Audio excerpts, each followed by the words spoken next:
We can officially call it May Day here in New England as the Patriots have selected the player they hope will be the face of the franchise. The Pats staying put with that third overall pick, selecting Drake Maye out of North Carolina. No surprises here at Gillette Stadium today as head coach Jerod Mayo has officially named Jacoby Brissett the team's starting quarterback. He said they are 100% behind the veteran and said everyone in the organization is on the same page as they stick to their plan to bring Drake Maye along slowly. I would say fans are probably feeling pretty good about what they saw from Drake Maye tonight, and that's because we got our first extended look at the third overall pick.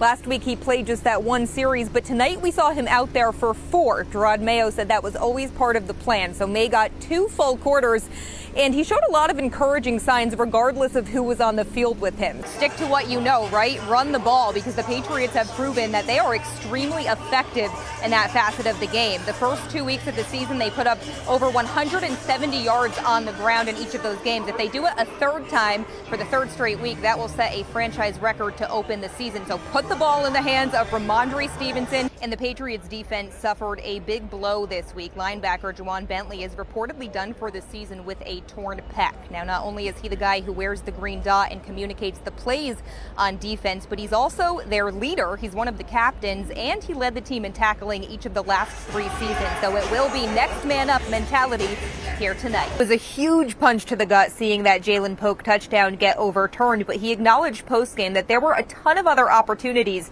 in this game that the Patriots just did not capitalize on, and that is because of the penalties. The flags were flying all over the field as the Patriots racked up a season-high 12 penalties for 105 yards. And the result actually feels pretty secondary today because the consensus, at least hearing from some of the guys on offense, is that there is a lot to build on after this one. Giving up 41 points and turning the ball over 4 times is far from the standard, so a lot of problems to address.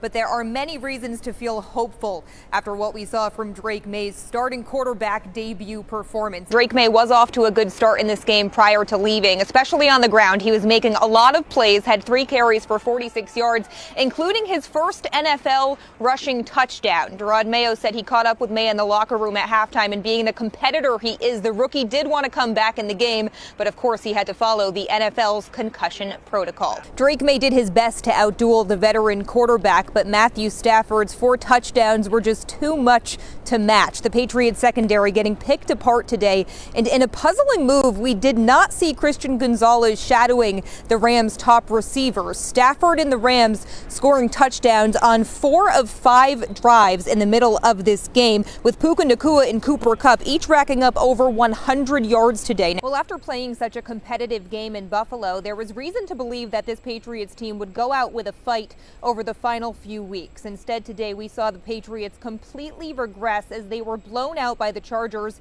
in their most embarrassing loss of the season. And with that only leads to more speculation over the coaching staff and its job status. The news came out at 5:17 p.m., less than an hour after Jerod Mayo had started his post-game press conference. During that, he reiterated that he wanted to keep today about the win over the Bills and said he would save the job-related questions until tomorrow. Players were really vocal in their support of their head coach, so today I think it's fair to say, hearing from guys in the locker room, a lot of them seemed really surprised by this move. In fact, Christian Gonzalez even said he found out the news exactly how the rest of us did on social media after the game came to an end. The front office met with the team briefly before we were allowed in the locker room, and we were told that the overarching message was that it's on to the 2025 season.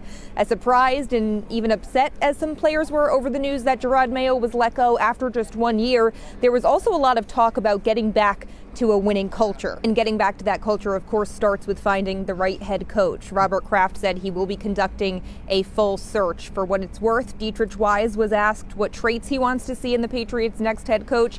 He said everything that Jerod Mayo was: a good leader, a good coach, and a good person. Now, Frank, of course, the attention shifts to the coaching search. It's a very pivotal time for this organization.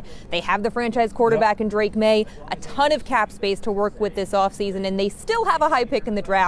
They'll be picking at number 4. Well, speculation on who the next coach of the New England Patriots will be started earlier this season, and one name that kind of rises to the top of the list is Mike Vrabel, but there are others. There are, and listen, Kraft today was asked about Vrabel, and he wouldn't comment on it. We also saw earlier this morning a report report that the Patriots have requested to interview Lions offensive coordinator Ben Johnson, one of the hottest commodities on the market. So I do think this time it will obviously be very different compared to when they let Bill Belichick go, because they will be conducting a full search.